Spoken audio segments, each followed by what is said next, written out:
अगर कोई मनुष्य हमारे साथ बुरा कर रहा है तो उसे करने दो।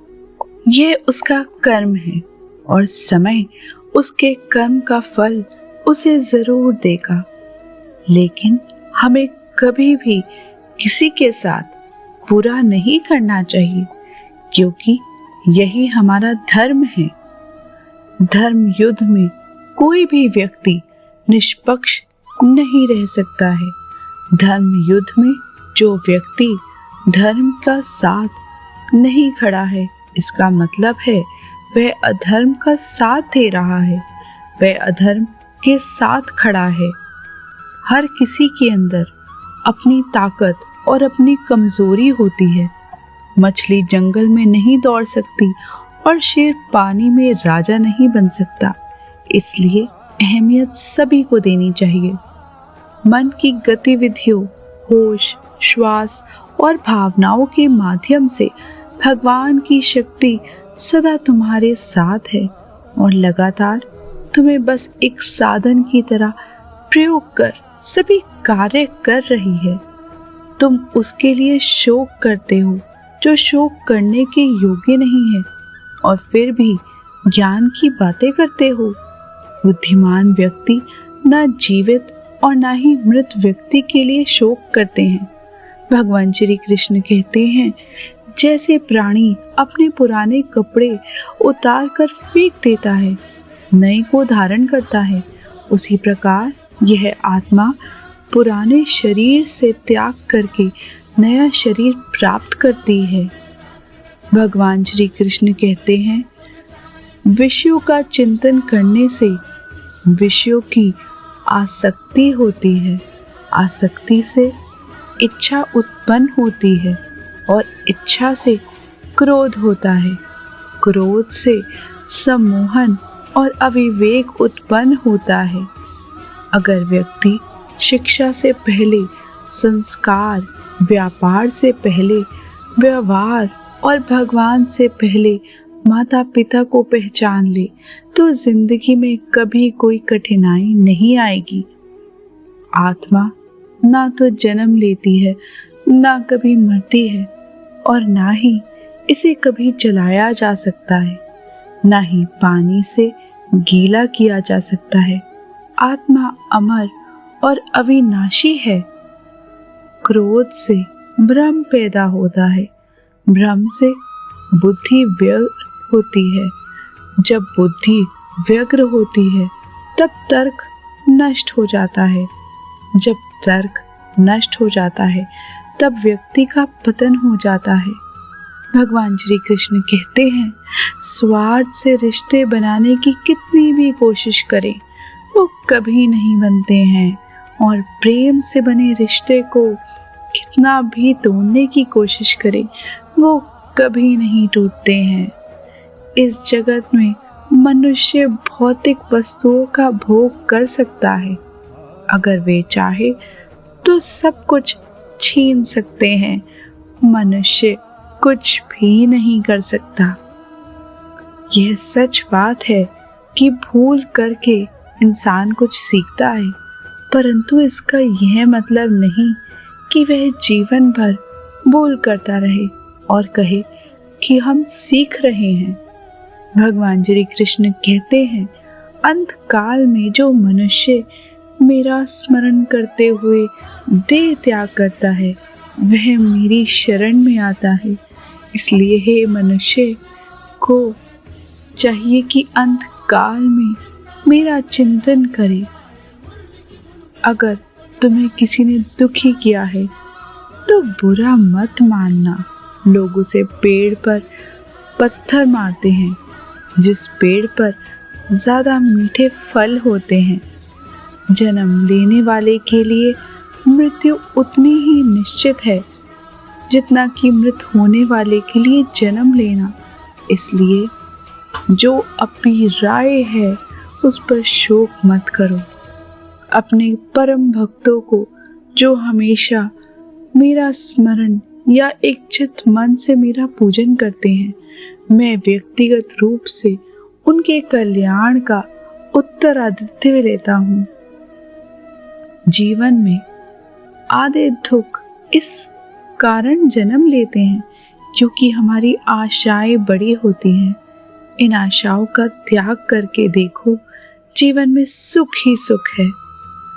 भगवान श्री कृष्ण कहते हैं, उससे मत डरो जो वास्तविक नहीं है, ना कभी था ना कभी होगा। जो वास्तविक है वो हमेशा था और उसे कभी नष्ट नहीं किया जा सकता। यदि कोई व्यक्ति प्रेम से, भक्ति से पुष्प, फल, जल भी मुझ पर चढ़ा दे तो उसी भाव से उसे स्वीकार करता हूँ। वह मेरा प्रिय भक्त है। इस भौतिक संसार का यह नियम है, जो वस्तु उत्पन्न होती है कुछ काल तक रहती है, अंत में लुप्त हो जाती है, चाहे वे शरीर हो या फल। मोहग्रस्त होकर अपने कर्तव्य पथ से हट जाना मूर्खता है, क्योंकि इससे ना तो तुम्हें स्वर्ग की प्राप्ति होगी और ना ही तुम्हारी कीर्ति बढ़ेगी।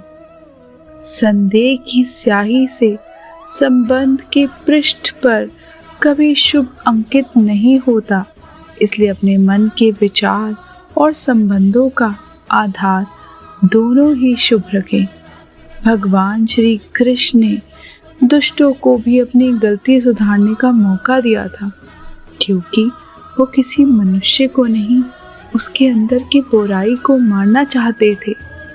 जो हुआ अच्छा हुआ, जो होगा अच्छा होगा। भगवान श्री कृष्ण कहते हैं, स्वयं को मुझ पर छोड़ दो, अपने कर्म पर ध्यान दो। कर्म ऐसा जो स्वार्थ रहित, पाप रहित हो। अगर तुम अपना कल्याण चाहते हो तो सभी उपदेशों, सभी धर्मों को छोड़कर मेरी शरण में आ जाओ। मैं तुम्हें मुक्ति प्रदान करूंगा। इच्छा पूरी नहीं होती तो क्रोध बढ़ता है, और इच्छा पूरी होती है तो लाभ बढ़ता है। इसलिए जीवन की हर स्थिति में धैर्य बनाए रखना। भगवान श्री कृष्ण कहते हैं, एक बार माफ करके अच्छे बन जाओ, पर दोबारा उसी इंसान पर भरोसा करके बेवकूफ कभी ना बनो। अपनी पीड़ा के लिए संसार को दोष मत दो, अपने मन को समझाओ। तुम्हारे मन का परिवर्तन ही तुम्हारे दुखों का अंत है। शांति से भी दुखों का अंत हो जाता है, और शांत चित्त मनुष्य की बुद्धि शीघ्र ही स्थिर होकर परमात्मा से युक्त हो जाती है। हमेशा छोटी छोटी गलतियों से बचने की कोशिश किया करो, क्योंकि इंसान पहाड़ों से नहीं, पत्थरों से ठोकर खाता है। वह जो भी इच्छाएं त्याग देता है, मैं और मेरा की लालसा तथा भावनाओं से मुक्त हो जाता है, उसे शांति प्राप्त होती है। वह दिन मत दिखाना कान्हा कि हमें खुद पर गुरूर हो जाए। रखना अपने दिल में इस तरह कि जीवन सफल हो जाए। लोग कहते हैं अपनों के आगे झुक जाना चाहिए, किंतु सच बात तो यह है, जो अपने होते हैं वह कभी झुकने नहीं देते। भगवान श्री कृष्ण कहते हैं, हे अर्जुन, मैं भूत, वर्तमान और भविष्य के सभी प्राणियों को जानता हूँ, किंतु वास्तविकता में कोई मुझे नहीं जानता।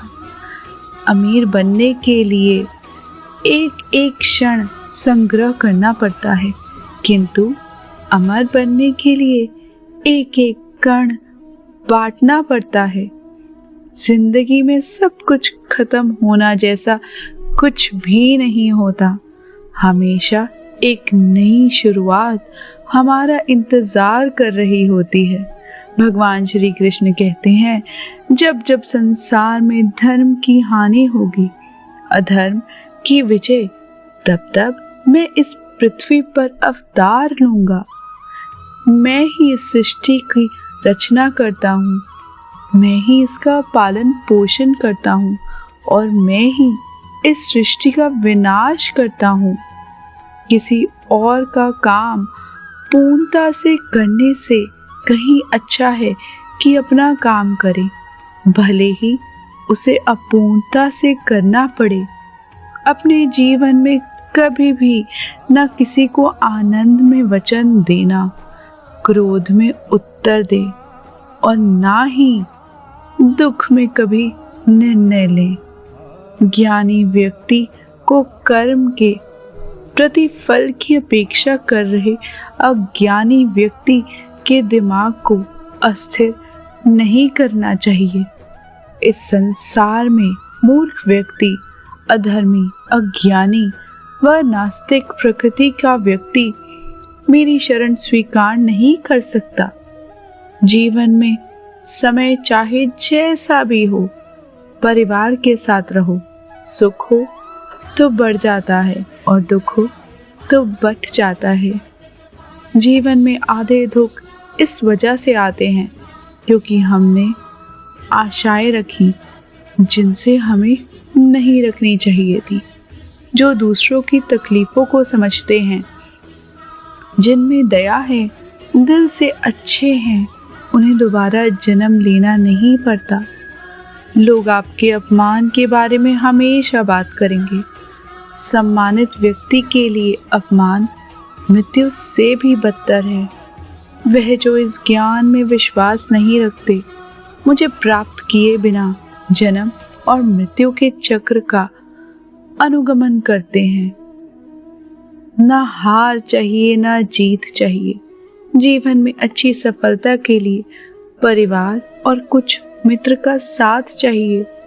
एक बार माफ करके अच्छे बन जाओ, पर दोबारा उसी इंसान पर भरोसा करके बेवकूफ कभी ना बनो। जब हम स्वयं जीवन के शिल्पकार हैं, तो चलो हम अपनी मुश्किलों को हराते हैं, जीवन में मुस्कुराते हैं।